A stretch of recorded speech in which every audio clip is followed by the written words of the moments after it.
What's up, guys? Mason the Brock Henderson here, and this is the Blacklist, Season 6, Episode 19. Rassvet. Because I'd rather have a computer pronounce it than have me try. But yeah, I did look up the meaning just to see, like, what it meant, and it looks like it means something like sunrise or dawn, which I guess in this case it's talking about the dawning of Katarina's new life, maybe? If it has some other meaning, somebody can let me know.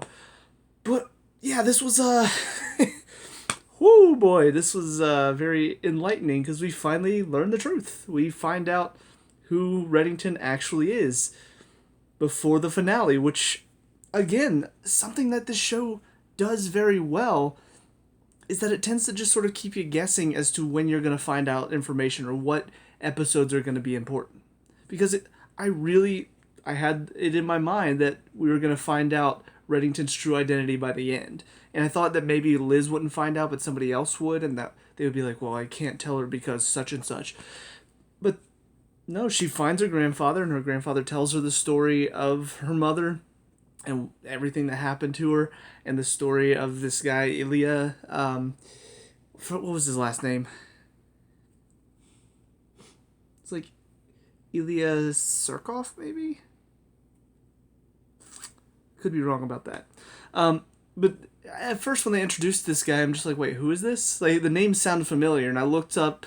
I was just looking at past episodes. I'm like, have we seen this name on the Blacklist before? It turns out there was another Ilya that was on the Blacklist, but not him. So I was like, okay, so I don't exactly know who this is supposed to be. And so near the end, whenever it starts to get to a point where they're just like, what can we do? How can we fight back? And they start talking about, how Reddington died and how they're going to turn him into a traitor. It's when it starts to click in my mind. I'm like, wait a minute. He's going to become Reddington, isn't he? He's going to be the one that becomes Reddington. This is the guy. Like, we're finding out his identity in this episode. So, yeah, I mean, brilliantly well done. Very, very good at bringing the emotions and also telling. I think this is the first time that we're confirming that Katarina is still alive. Because they seem to make it, I don't know, like throughout the seasons, I kind of felt like they were keeping it hidden whether or not she was still alive. Like, they did a very good job of keeping that mystery. But it seems like she still is, unless there's something that happened. But I will say something that came to mind by the end of it is when they were lying on the bed and Katarina looks at him and says, if they find me, please take care of Masha. And so I do kind of have this thought that maybe something did happen to her, which is what kicked off this whole thing. He's the reason he's going after this cabal, the reason he did all of this. Obviously, we know why he became Reddington, but I think the reason why he sought out Elizabeth at the beginning of all of this and started the task force to take on this cabal is because they did get hold of Katarina. And I don't know if they killed her, if they captured her, or what, but I think that may have been the events that led to why he decided to start this task force and work with the FBI and all of this. But yeah, I mean, overall, this episode, nothing really to gush over or complain about. Like, it was all just good. Like, throughout, it was very enjoyable. I liked how they the way that they cut back and forth between the present and then seeing Katarina's story as well. It was just very well timed. It worked out, I thought, very smoothly. Finding out the truth about Katarina, what she had to go through, was very emotional. Having to say goodbye, to her mom and then to her father, who, even though he felt like she'd betrayed him, he still protected her because it's his daughter. And just seeing, the relationship grow between her and Ilya. Because at first it was just kind of like he really had feelings for her because apparently they made this promise when they were 6 that they were going to be bound together forever. And of course for her, she's like, but we were 6. But to him, she still meant a lot. So that's why he was willing to do all of this, to become somebody completely different for her. So it is, I will say it's a truth that, I don't know, I'm curious to find out why Reddington didn't want Liz to find this stuff out. Because on the base of it, as far as his relationship between Elizabeth and himself, this truth does seem like it's very much I don't know, it's something that wouldn't break them apart, I guess. Like, it seems very sweet. He obviously cared for Katarina, and so, of course, he cares for her like his own daughter. So, I feel like the relationship between the two of them isn't what he was worried about. There was something else. Either that, or, maybe her grandfather left some parts of the story out. I will say, at the end of this episode, whenever Reddington was like, tell me exactly what you told her, word for word, I just have it in my mind that the next episode is going to start and then he's going to retell the story again and we're going to go through all of the stuff again. But now he's telling Reddington the story. Obviously, they're not going to do that, but that would just be funny. But I do wonder if... I feel like there's two possibilities, and there's probably some third possibility I'm not even considering that they're going to use because they do write this show very well. But the two possibilities I have in mind as to why Reddington... I'm just going to keep calling him Reddington because it's going to be easier than trying to call him Elia from here on out. But the two reasons I can think of as to why he didn't want Liz to know. One, there's something else about Liz finding out. There's some truth that she doesn't know about that is going to come to light because of the fact she found out he's Elia. I don't know what that could be, but I feel like there's something deeper into what she now knows. And then the other possibility I can think of is that her grandfather did leave some parts of the story out, or maybe change some parts of the story to make him look better. Because maybe everything that he told, maybe it wasn't all for Katerina. Maybe there was some selfishness to it, or maybe he did it without asking her. I don't know. Those are the only two possibilities I can think of as to why Reddington wouldn't have wanted Liz to know this story. Because, like I said, on the base of it, this story makes him look really good because he did all of this for her mom. So he is still kind of like a surrogate father in a way, even though he's not a real father. But yeah, I guess we'll see why. I don't know when we're going to find out exactly the whole truth as to why he didn't want Liz to find any of this out. She even asked him, why are you still Reddington? And his response is, I am who I am. And that's all we really get. So I feel like there's something else there's some truth that's still hidden beneath the story. She got the facts of it, like she said, but I feel like there's still a lot hidden from view that I don't know if it's going to pop up this season or if it's going to come up next season. But with all that being said, we have 3 episodes left. I assume we're going to start tackling whatever is going on with Anna McMahon and the president and whatever thing they're planning next. But I do wonder if this is going to play into that somehow. Like, they seem to be very focused on this the past couple episodes. So is there going to be something to do with Katerina that's going to be involved with this conspiracy theory to attack the Americas and stuff? But anyways, that's it for this episode. On to the next one. See you there.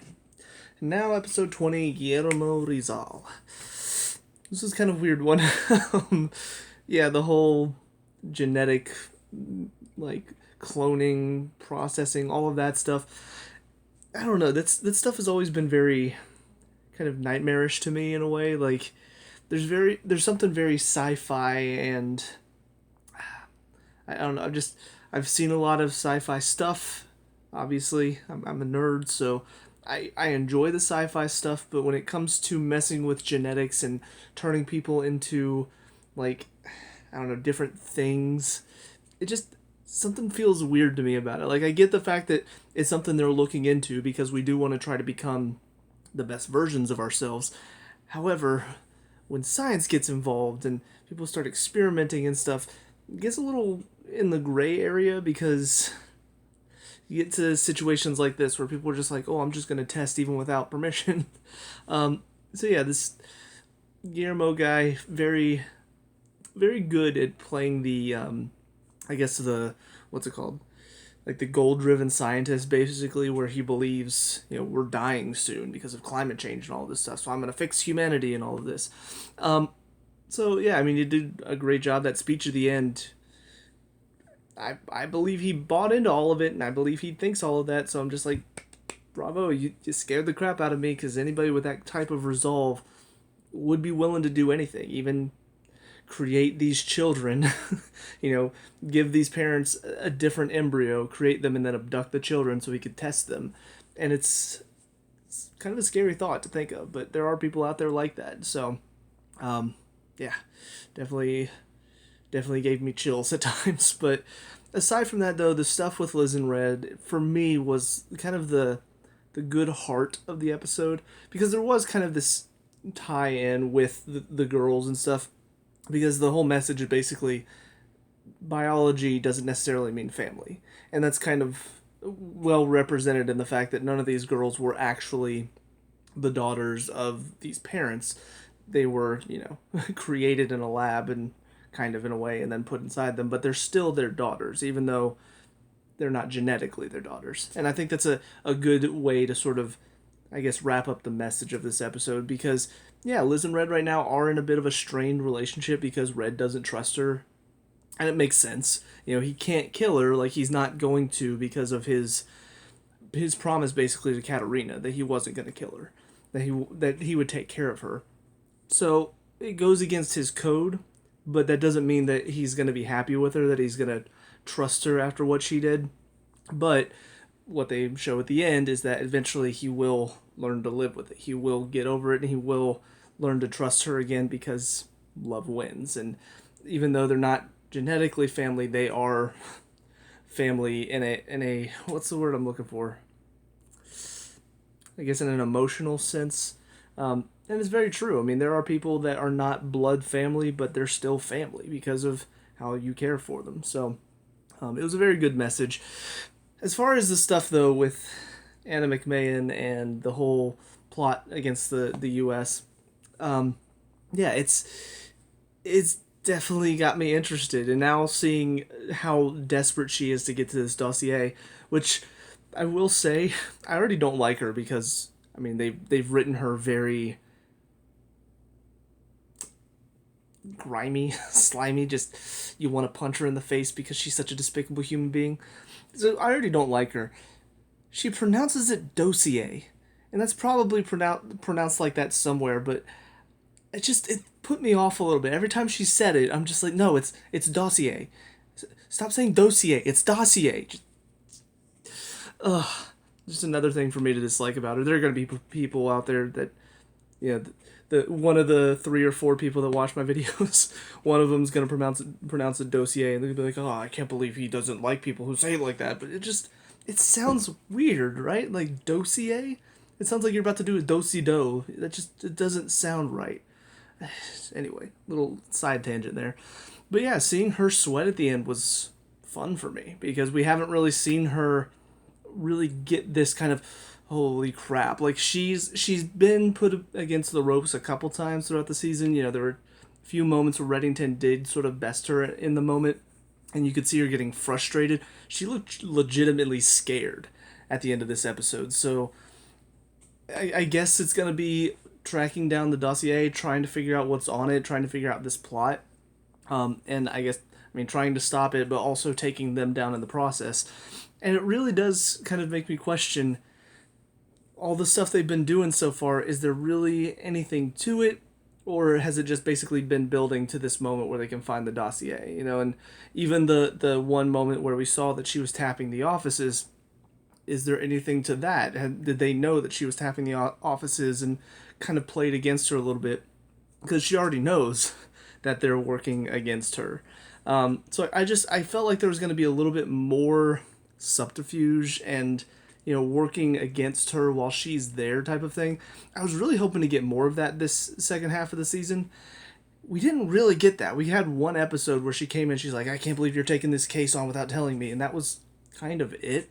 So I will say I'm a little disappointed because I feel like that was a real opportunity missed to be, I guess, experiencing her in charge of the team and trying to give them instructions and them following the instructions but not really following them at the same time, and a lot of good moments of them like tricking her or lying to her and stuff like that. I really felt like they could have played off of that a lot more, but we really didn't get any of that, and we got more focus on Liz and Red and who Red really is. So it's like I'm disappointed, but also I'm glad with what we got too, because the stuff with Red was interesting. But yeah, I guess we'll see how it all plays out, if there was any meaning to some of the stuff that happened earlier, or if some of it was just filler until we got to the more important episodes. But yeah, I'm excited to see these final 2 episodes play out. But as far as these 2, that's it for me. So let me know what you guys think down in the comment section below, or your thoughts on these 2 episodes. Let me know, we can talk about and discuss all that good stuff. Leave a like and subscribe for future Blacklist reviews, and I'll see you guys at the final review. Peace out.